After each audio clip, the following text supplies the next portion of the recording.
നമസ്കാരം, കൊട്ടാരക്കര മീഡിയയിലേക്ക് സ്വാഗതം. ഹരിപ്പാട് സ്വദേശിയായ പാസ്റ്റർ രാജേഷ് പിള്ളയുടെ മകൻ സ്റ്റീവ് രാജേഷ് മുങ്ങി മരിച്ചു. 23 വയസ്സായിരുന്നു സ്റ്റീവിന്. ഇന്നലെ വൈകിട്ട് ശക്തമായ ഒഴുക്കിൽപ്പെട്ട് വെള്ളത്തിൽ മുങ്ങിയാണ് സ്റ്റീവിന് ജീവൻ നഷ്ടമായത്.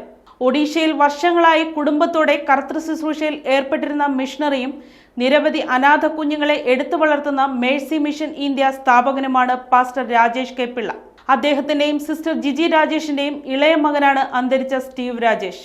ഹരിപ്പാടിനടുത്ത് പള്ളിപ്പാടുള്ള വീടിന്റെ സമീപത്തുള്ള ചിറയിൽ ചൂണ്ടയിട്ട് മീൻ പിടിക്കുന്നതിനിടെയാണ് സ്റ്റീവിന് അപകടം സംഭവിച്ചത്.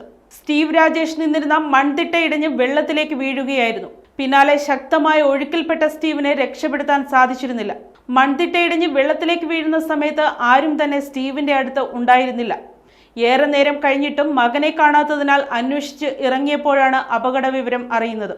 പിന്നീട് നടത്തിയ തെരച്ചിലിൽ ഇന്ന് രാവിലെയാണ് കുറച്ച് ദൂരെയുള്ള ആറ്റിൽ നിന്നും മൃതദേഹം കണ്ടെത്തിയത്.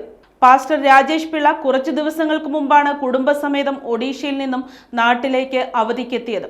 അടുത്ത ദിവസങ്ങളിൽ തന്നെ ഇവർ കുടുംബത്തോടെ ഒഡീഷയിലേക്ക് മടങ്ങിപ്പോകാനുള്ള തയ്യാറെടുപ്പിലായിരുന്നു. ഇതിനിടയിലാണ് അപ്രതീക്ഷിതമായി സ്റ്റീവ് അപകടത്തിൽപ്പെടുന്നതും ജീവൻ നഷ്ടമാകുന്നതും.